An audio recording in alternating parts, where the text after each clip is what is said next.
Next, I want to discuss the anger that we see all around us in the public square in relation to riots which have been all across the country, and to ask what it shows about whether there's a deep-rooted frustration amongst the public. I would say there certainly is, and the question I'm particularly interested in is who's driving it. Joining me to discuss this is former Conservative and UKIP Member of Parliament Douglas Carswell. Thank you for joining us from Mississippi.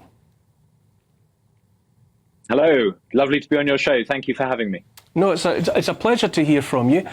I'd like really simply to kick off by having you give us your take on the clearly spiralling unrest up and down the country, north and south, east and west.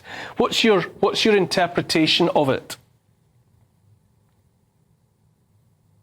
A lot of it is justified anger because the British people have been lied to systematically. They've been lied to over immigration, both about the numbers and about the consequences. On numerous occasions, the British people have voted to reduce mass immigration. They did so in 2010, they did so in 2015, they did so in 2017, they did so in 2019.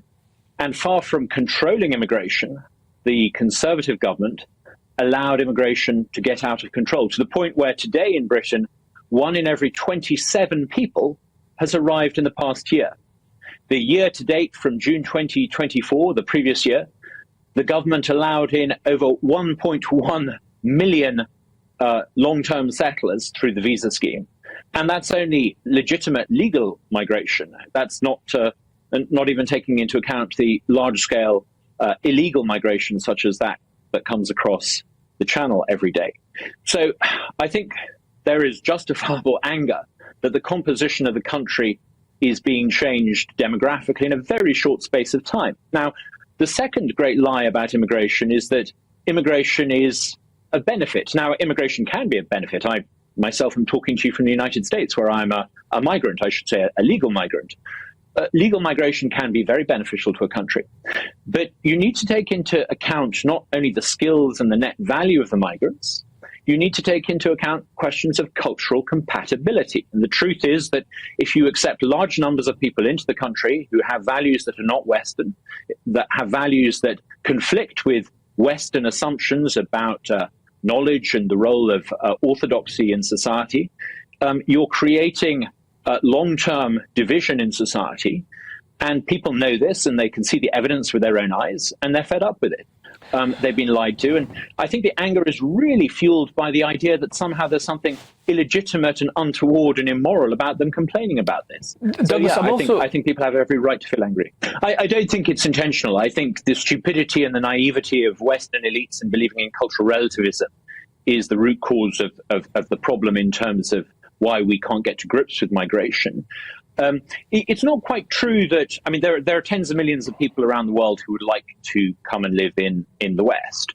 And there are tens of millions of people around the world who've got very good justification for wanting to abandon their rather horrible lives in tyrannical third world countries and want to move into the West. But we simply can't accept them all. We cannot be a lifeboat for everyone in the world who wishes to come here because they've got a horrible government.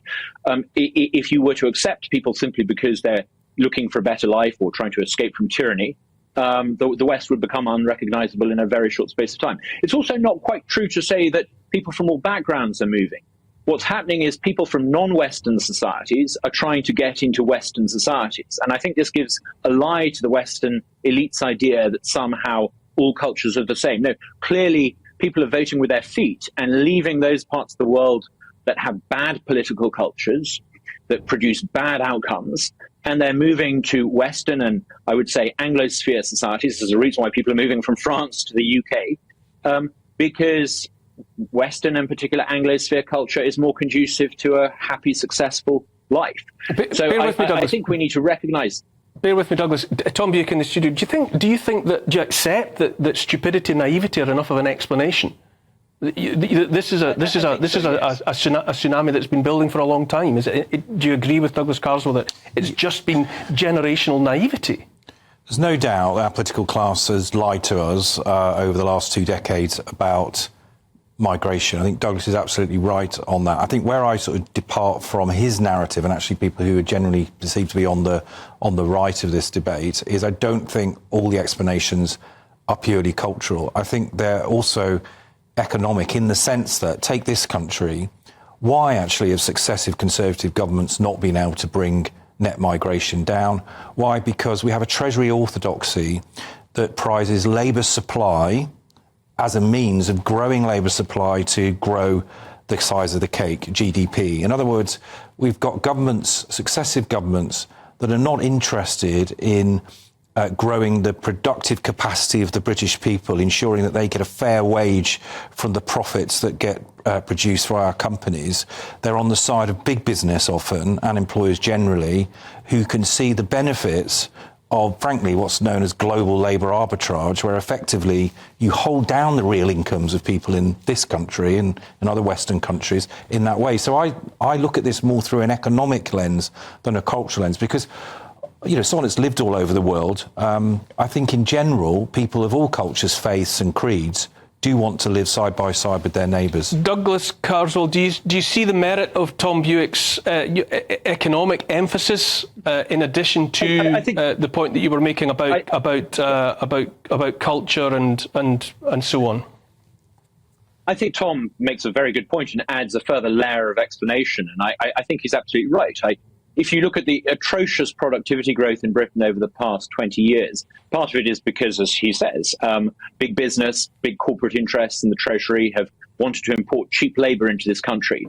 And during the referendum campaign on Brexit, interestingly, the leader of the Remain campaign at one point came close to admitting that if Britain were to leave the European Union and limit immigration, it would be a bad thing, he suggested, because big business might have to pay British workers more. So I think we can clearly see corporations and the Treasury have an interest in importing cheap labour, undoubtedly. But I don't think we can separate the economic from the cultural. I would argue that actually economic success is contingent upon cultural variables, and there's a reason, you know, not all cultures are the same, and not all cultures are capable of producing successful free market economies, and that you can't ultimately separate out the economic from the cultural. But I don't disagree with much of what Tom says.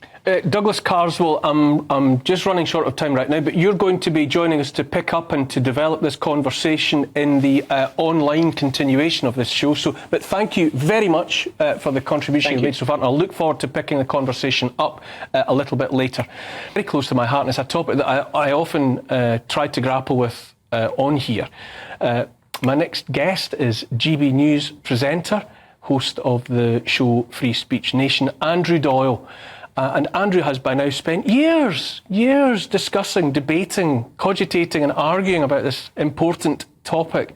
Thanks very much for joining me, Andrew. Thanks for having me, Neil. I listened again, I listened for the second time to a speech that you gave, I think at one of the Oxford colleges, I'm not quite sure, and it was about freedom of speech, and you cited Milton and Paradise Lost. I wonder if you could just develop that thesis a little bit for us just now. Well, the reason I was talking about John Milton is because people obviously know him for his poetry for Paradise Lost, one of the greatest epic poems in the English language. But he also wrote a very important tract on freedom of speech called Areopagitica, which was a response to the state attempting to license, as in censor, all printed publications. The idea was that all printed publications would have to pass by the state. And he was effectively writing a treatise on freedom of the press and, by extension, freedom of speech, full stop. And he made lots of terrific arguments about why freedom was so important and why liberty generally is so important. And I was talking about that because I wanted to explain that there's been a long history of great thinkers in this country attempting to defend free speech, and that actually you don't have free speech and then you've got it forever. Every successive generation has to keep on arguing it. And that's why I like to draw on thinkers such as Milton or John Stuart Mill, who have done this, who have been here before. And from what's happening at the moment in this country, we have to have these arguments again. I don't think it's ever been more urgent. I also, in preparing to talk to you, I re-listened to Rowan Atkinson's, what I thought was an excellent 10 minutes that he gave relatively recently, touching on many things about the crucial importance of freedom of speech. But he also made a point of saying that there must be freedom to be offensive, which I thought was, well, yeah. Absolutely. So the major problem that we face at the moment is that there is a new ideological movement whose core belief is that language shapes our perception of reality, and therefore you need to curb language that can cause offence. And the idea is that words and violence are effectively therefore the same thing. And that's an ideology that has caught on in all major political parties, and it needs to be challenged. Because, I mean, this is, I think, what the current Labour government are doing in terms of their crackdown on free speech. You know, a lot of the people tweeting and posting things on social media are saying really vile things, but there is an assumption that those vile things incite violence, lead to violence, that words and violence are the same. That assumption has been tested over many decades of research. It's called media effects theory. We know that the public doesn't, in fact, act on cue to the words that they read online. It's simply not true. There's no evidence for it. And that really disturbs me. So I think we need to have a serious conversation about this assumption that there is a causal link between people saying horrible things, which is the price you pay for free speech, and actions that are taken by people who read those things. Now, as you say, Andrew, there is a long history of people seeing the need to challenge any threat to freedom of speech. But nonetheless, it keeps on happening. And at the moment, as you rightly touch on, this idea of people being jailed, given substantial custodial sentences for posts on social media. And so clearly there is, I wonder if our generation's fight for freedom of speech, and you've been you're a principal campaigner in all of that, flagging up the threat to freedom of speech. It feels as if we're just losing the battle, that we're clearly not doing enough. I think part of the reason we're losing the battle is that this is not a left-right issue anymore. You know, I think the Conservatives implemented a lot of policies and laws that I deem to be threatening to our liberty. For instance, they introduced the police crime and sentencing bill, where they wanted to give the police the power to arrest protesters if they were noisy, which of course most protesters are. And then you had the online safety bill, which was a Conservative legislation, which now the Labour Party are revamping. They're making it even more draconian than it currently is. And as you say, we seem to be losing it because successive governments across the world, particularly the Western world, are implementing the most draconian hate speech measures. We've seen it with the hate speech bill in Scotland. Ireland actually has a definition in its new bill, its proposed bill. The definition of hatred is hatred. So it's a completely circular definition, which of course can be applied and exploited by any future government. And this is the key question that I think people aren't reckoning with. We see these horrible things online and we think, oh, I just want those to go away. I wish the people who said that, they're obviously repugnant people. So what's wrong if we lock them up? But you're asking the wrong question there. The question that you should be asking is, which is preferable? Which is safer? Having a society in which people are free to say whatever they want, and that includes people saying really, really despicable things, on the one hand, or on the other hand, empowering the state to imprison its citizens because of what they say. And anyone who knows anything about history will know about the dangers of that latter option. That's the argument that we need to be having. It's not the argument that we are having.